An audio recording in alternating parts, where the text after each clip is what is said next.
जब पहली बार हम इंडिया टाइम्स की इस रिपोर्ट को देखते हैं तो शायद हम भरोसा नहीं कर पाते कि प्रधानमंत्री फसल बीमा योजना के लागू होने के शुरुआती 5 साल में जो फसल बीमा कंपनी है उन कंपनियों ने 40,000 करोड़ का प्रॉफिट कमाया। ठीक है, यही प्रॉफिट जो है वर्तमान में 2024 तक अगर देखा जाए तो 60,000 करोड़ का जो अमाउंट है उसको भी क्रॉस कर चुका है।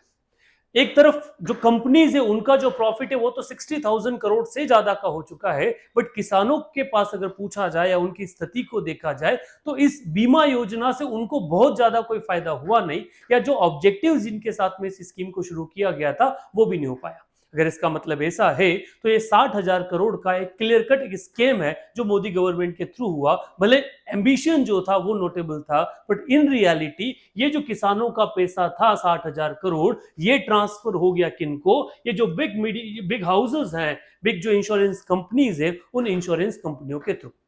आगे बढ़ने से पहले पहले इस स्कीम के बारे में थोड़ी जो बेसिक जानकारी है उन जानकारी को ले लेते हैं, देन फिर स्कीम एक्सप्लेन करते हैं कि ये स्कीम वास्तविकता में है क्या और कहां सरकार की एक सबसे बड़ी चूक जो है वो हो रही है। प्रधानमंत्री फसल बीमा योजना ये जो स्कीम है वर्ष 2016 में शुरू की गई और इसकी जिम्मेदारी दी गई भारत के कृषि मंत्रालय को, जिसको कहा जाता है ministry of agriculture and formal welfare. 2016 से पहले भारत में दो एग्रीकल्चर बीमा योजना, कृषि बीमा योजना चलती थी, जिसमें से एक का नाम था नेशनल एग्रीकल्चर इंश्योरेंस स्कीम और दूसरी का नाम था modified national agriculture insurance scheme. Means Bharat राष्ट्रीय कृषि बीमा योजना व मॉडिफाइड राष्ट्रीय कृषि बीमा योजना, इन दोनों को मर्ज कर आपने प्रधानमंत्री फसल बीमा योजना जो है इसकी शुरुआत की। ऑब्जेक्टिव्स की जब चर्चा की जाए कि क्या प्रारंभिक ऑब्जेक्टिव रखे, तो ऑब्जेक्टिव सीधा सा था कि जो समय के साथ क्रॉप फेलियर के कारण जो फसल में नुकसान है उसके कारण जो किसानों को हानि हो रही है उस हानि की भरपाई बीमे के तहत कर दी जाए, इंश्योरेंस के तहत की जाए।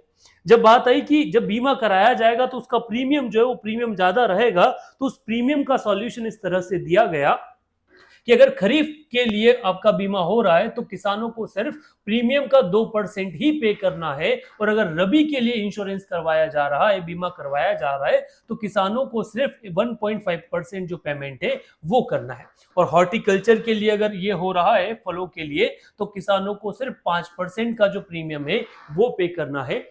बाकी जो बचा हुआ पेमेंट है वो राज्य सरकार और केंद्र सरकार 50-50 के रेशो में जो है वो पे करने वाली है। हिली राज्य जो मीन्स पहाड़ी राज्य, उनके लिए रेशो 90:10 का रखा गया। मीन्स 90% केंद्र सरकार और 10% क्या देने वाली है? राज्य सरकार देने वाली है। जब ये योजना लॉन्च की गई तो हर व्यक्ति के दिमाग में ये था कि ये जो किसानों की मूलभूत समस्या है उस मूलभूत समस्या को पूर्ण रूप से क्या कर देगी? समाप्त कर देगी। इस स्कीम में कई प्राइवेट एजेंसीज जो है वो सरकार के साथ जुड़ी, जिसमें से बड़ी एक तो सरकारी कंपनी जिसका नाम था एग्रीकल्चर इंश्योरेंस कंपनी, इसके अलावा Bajaj Allianz and general insurance, Bharti AXA general insurance, ठीक है, Coromandel MS general insurance, future Generali India insurance, HDFC, IFFC को या इफको, ठीक है, रिलायंस जनरल इंश्योरेंस कंपनी। इस तरह की सारी कंपनियां जो है फसल बीमा योजना के साथ में किसके साथ हो गई? सरकार के साथ हो गई, क्योंकि इसमें प्रीमियम जो है वो फिक्स हो गया। प्रीमियम पूरा हुआ, ठीक है, किसानों ने पूरा प्रीमियम भरा, किसानों के साथ में सरकार ने भी अपना जो प्रीमियम है अपनी तरफ से दिया।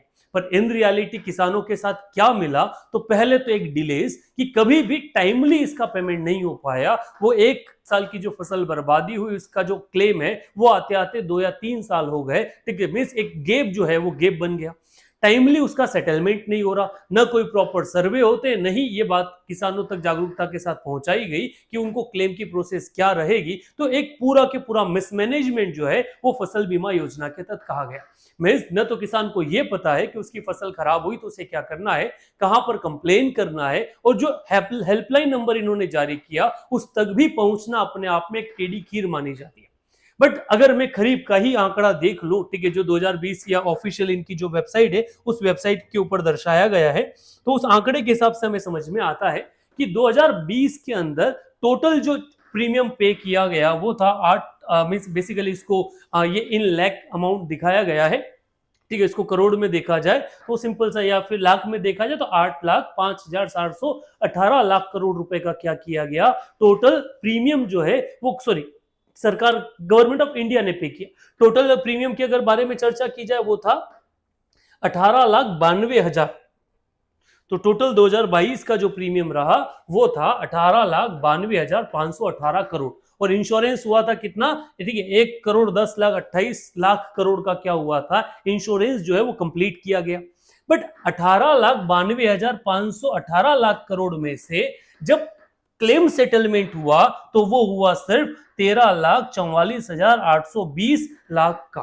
ठीक, अनादर तरह से देखा जाए 2021 में ये अमाउंट 18 लाख से बढ़ के 19 लाख 2,987 लाख हो गया। और जब क्लेम सेटलमेंट की बात आई तो क्लेम सेटलमेंट हुआ 13,25,005 का।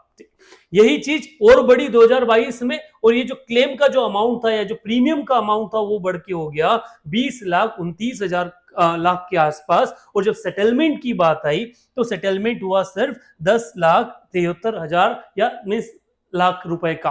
अब ये जो अमाउंट अगर आप देखोगे तो जो क्लेम सेटलमेंट का अमाउंट है वो over the period of time कम होता गया, और जो प्रीमियम का अमाउंट है वो समय के साथ बढ़ता गया। इस पूरे के पूरे कहानी में देखा जाए तो खाली प्रीमियम बढ़ रहा है, और जो सेटलमेंट है या जो किसानों को मिलने वाला फायदा है वो लगभग over the period of time सालों दर क्या हो रहा है, कम हो रहा है।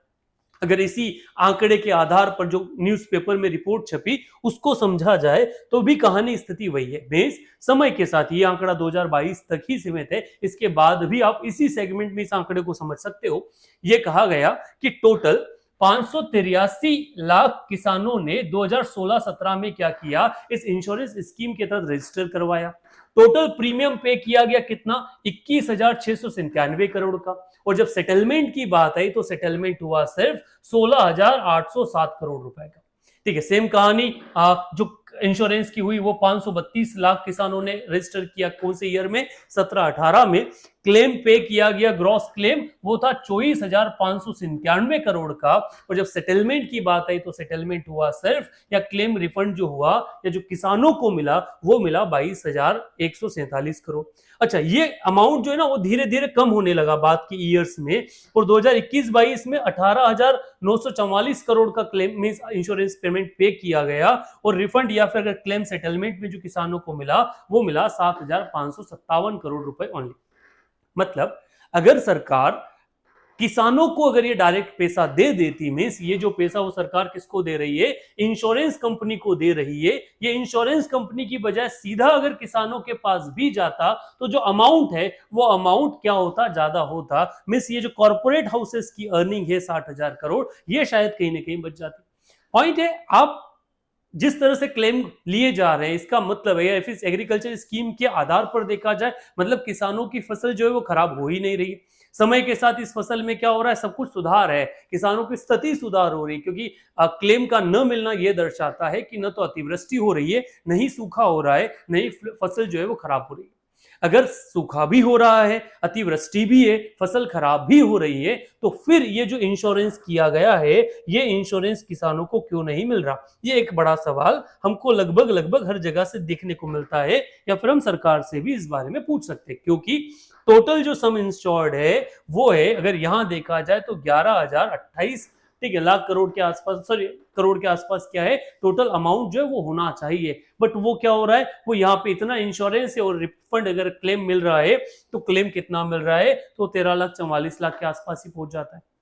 सो ये जो डिफरेंस है, ये डिफरेंस कहां जा रहा है, तो ये डिफरेंस सीधा के सीधा प्राइवेट प्लेयर्स जो इस कंपनी के साथ जुड़े उनसे हो गया।